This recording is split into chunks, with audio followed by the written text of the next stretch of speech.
how to lock apps on iPhone with Face ID. Hello everyone, welcome to our channel and let's see how we can do it.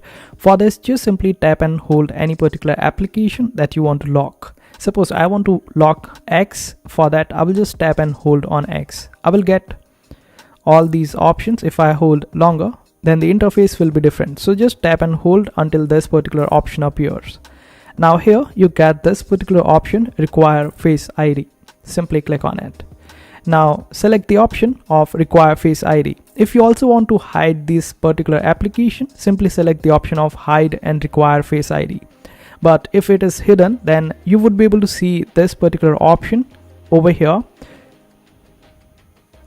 And when we scroll down further, you would be able to find that particular application if you hide it as well.